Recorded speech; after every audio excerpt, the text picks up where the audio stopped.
Good morning. ঘড়িতে এখন বাজে 6:45 মতো, আর আজকে ঘুম থেকে উঠেছি ওই 6:40-এর দিকে। তো হ্যাঁ, মানে যখনই আর কি ঘুম থেকে উঠতেই তোমার 6:30-র বেশি বেজে যায়, মানে 6:45, 7টা কিংবা 6:35, 40 এরকম হয়ে যায় না, তখনই যেন মানে কেমন যেন হঠাৎ করে নিচে নামতে একটা লজ্জা লজ্জা মনে হয়, কারণ সবাই ঘুম থেকে উঠে পড়ে আর লাস্টে আমি উঠি, সেটাও তো কেমন খুব বাজে লাগে না দেখতে।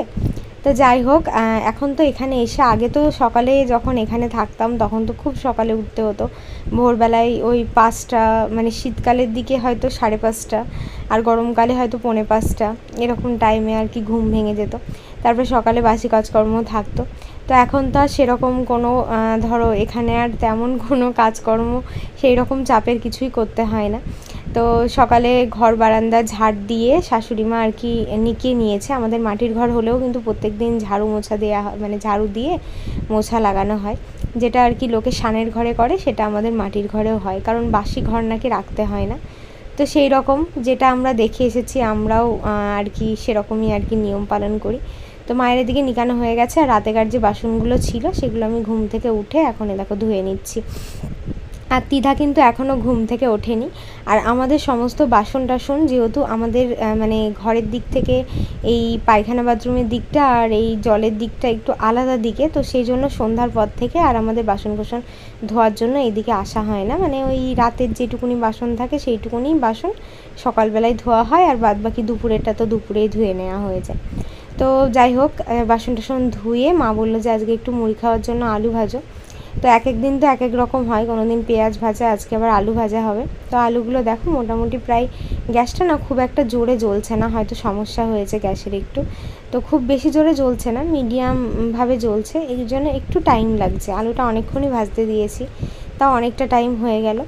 তো এখান থেকে একটুখানি বসে থাকতে থাকতে মানে আলু কটা ভেজে নিয়ে মুড়ি খেলাম, আমরা 4জন মিলে আর কি, দিদা, আমি, আমার শ্বশুর শাশুড়ি সবাই মিলে খেলাম। খেয়ে দিয়ে একটুখানি মাসিদের বাড়ির দিকে গেছিলাম। তো ওদের বাড়িতে দেখলাম অনেক কুমড়োর শাক, তো বললো যে ওরা নাকি মাঠ থেকে কেটে এনেছে, আর আমি নেবো কিনা জিজ্ঞাসা করছিল। তো আমি আবার আমার শাশুড়ি মাকে জিজ্ঞাসা করলাম, মা বললো ঠিক আছে নাও গা, একটু ডাল বাটা দিয়ে রান্না করব, খুব একটা বেশ খারাপ লাগবে না। ডাঁটা শাকগুলো এত ভালো ছিল না, একদম কচি টাইপের ছিল। মিষ্টি কুমড়োর শাকের ডাঁটার সাথে আর পাতার সাথে দেখবে একটা মনে হয় যেন হুল হুল টাইপের কি থাকে, তো ওইগুলো না একটুখানি ঘষে না নিলে, যেমন ডাঁটাটা তো ধরো ছিলটাকে ছাড়িয়ে নেওয়া হয়, সমস্ত কিছু উঠে যায়, গায়ের সাথে যে কাটা কাটা জিনিসগুলো থাকে সেগুলো আর থাকে না। মিষ্টি কুমড়ো, চাল কুমড়ো, লাউ শাক, সমস্ত শাকই কিন্তু খাওয়া যায়, তার মধ্যে সব থেকে টেস্টি যেটা সেটা হচ্ছে মিষ্টি কুমড়ো। তো এইরকম ডাঁটাগুলোকে, যেগুলো পাতার সাথে থাকে, সেগুলোকে আমি একটুখানি ঘষে নিই।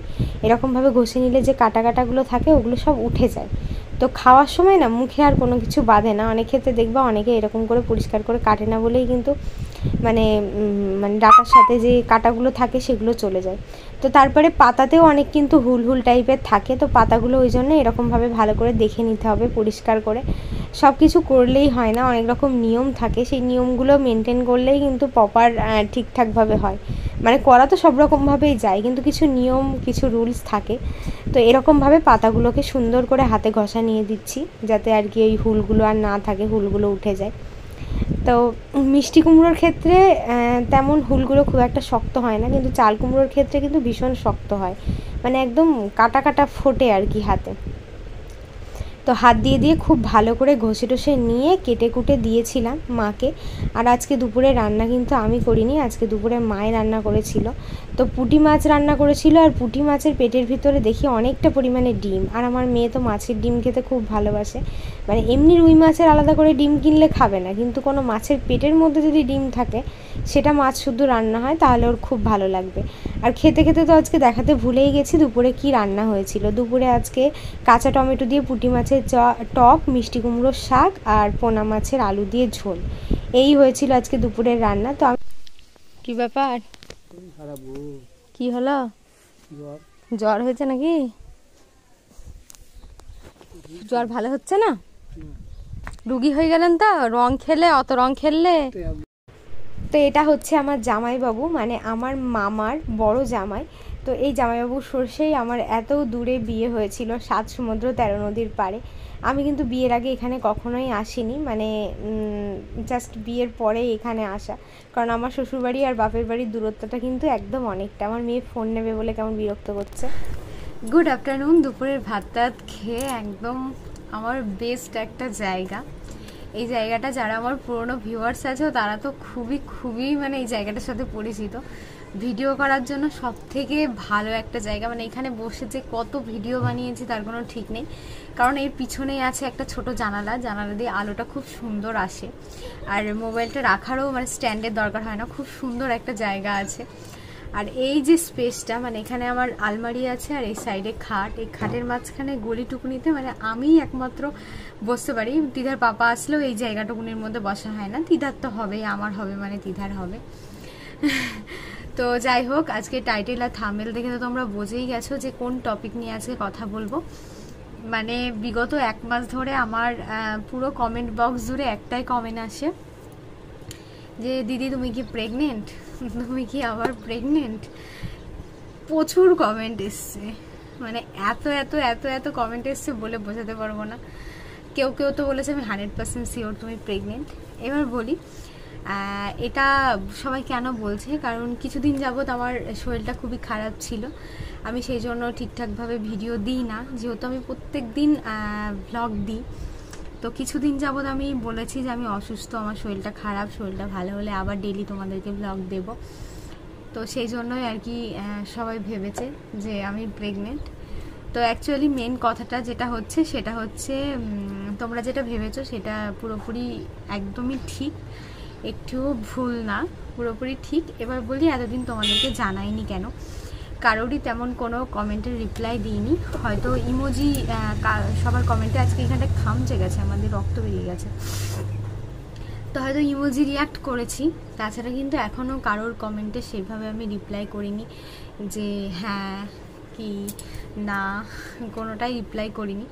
তো আমি ভেবেছিলাম যে সবটা পুরোপুরি ভালোভাবে হোক, আমি একজন ডক্টর দেখাই, চেক আপ করি, সমস্ত কিছু ঠিকঠাক হোক, তারপরে তোমাদেরকে জানাবো। তো এখন সমস্ত কিছু ঠিকঠাক। এবার বলি, হয়তো অনেকেই জিজ্ঞাসা করবে কতদিন চলছে কি কিছু, এগুলো যারা আমার ডেলি ভিউয়ার্স আছো তারা তো জানোই। আর আরেকটা প্রশ্ন হচ্ছে, এটা হয়তো তোমরা অনেকেই করবে যে দিদি সেকেন্ড বেবিটা কি তোমাদের প্ল্যানিং বেবি? হ্যাঁ অবশ্যই, এটা আমরা প্ল্যানিং করেই নিয়েছি, আমার হাজব্যান্ড আমি দুজনাই প্ল্যানিং বেবি। আর যেটা হচ্ছে মেন কথা, এতদিন জানাইনি কেন, মানে প্রথম কারণ ছিল যে ডক্টর দেখাইনি, ডক্টরকে দেখালাম। দেখো সত্যি কথা বলতে, এটা তো সত্যি কথা বলতে একটা খুশির খবর, ভীষণই ভালো খবর। আর এটার জন্য কোনোদিনই ফার্স্ট বেবির ক্ষেত্রেও আমাদের কোনো মানে ওয়েট করতে হয়নি, ফার্স্ট বেবির ক্ষেত্রেও আমাদের খুব তাড়াতাড়ি আমরা কনসিভ করেছিলাম। আর সেকেন্ড বেবির ক্ষেত্রেও আমাদের সেম টু সেম, যে আমরা নেব ভেবেছি আর আমাদের হয়ে গেছে। মানে অনেক সময় অনেকের অনেক রকম প্রবলেম থাকে, আমার অনেক সাবস্ক্রাইবাররা আছে যারা বলে যে দিদি আমি সেকেন্ড বেবি একটা নিতে চাই, কিন্তু অনেক রকম প্রবলেম হচ্ছে না, অনেকে অনেক রকম দুঃখ প্রকাশ করে। সত্যি কথা বলতে এটা ভীষণই একটা দুঃখজনক ব্যাপার, কারণ যখন মানুষ একটা প্ল্যানিং করে আর যখন সেই প্ল্যানিংটা হয় না, বাধা পড়ে, তখন তো সত্যি ভীষণই খারাপ লাগে। তো যাই হোক, ভগবান আমাকে মানে চাইতেই সব কিছু দিয়ে দিয়েছে। তোমরা সবাই আশীর্বাদ করো যেন ভালোভাবে সুস্থভাবে হয়ে যায়। আর কারোর যদি কোনো রকম কোনো আমার প্রেগনেন্সি নিয়ে কোয়েশ্চেন থাকে তাহলে অবশ্যই তোমরা কমেন্ট বক্সে কমেন্ট করো। তোমরা প্রত্যেকের যদি আলাদা আলাদা প্রশ্ন থাকে তোমরা আলাদা আলাদা প্রশ্ন করো, সেই প্রশ্ন নিয়ে আমি নেক্সট টাইম একটা আবার ভিডিও বানিয়ে আপলোড করব। যেহেতু অনেক কমেন্ট হলে না, প্রত্যেককে আলাদা আলাদাভাবে হয়তো কোনো কমেন্টের উত্তরটা অনেক বড় হবে, কোনো কমেন্টের উত্তরটা অনেক ছোট হবে, তো সেই ক্ষেত্রে হয়তো কমেন্টের রিপ্লাইগুলো দিতে পারবো না, তো আমি একটা ভিডিও বানাবো। আর আজকে আমি শ্বশুরবাড়িতে এসেছি 7 দিন হয়ে গেল, আর কয়েকদিন এখানে থাকবো, তো বেশ ভালোই লাগছে সবার সাথে থাকতে। বাপের বাড়ি গিয়ে ভেবেছিলাম যে থাকবো বলেই গেছিলাম, কিছুদিন থাকবো বলে, তারপরে আর ভালো লাগলো না থাকতে, ওই জন্য চলে আসলাম। তো এখন শ্বশুরবাড়িতে আছি, এখানে সবার সাথে কথাবার্তা, মানে কিভাবে যে দিনগুলো কেটে যাচ্ছে একটু বোরিং ফিল করছি না। বহরমপুরে থাকতে যেমন একা একা থাকি, তো ভীষণ বোরিং ফিল করি, মানে এত বোর লাগে না, মনে হয় যেন দিনই কাটতে চায় না।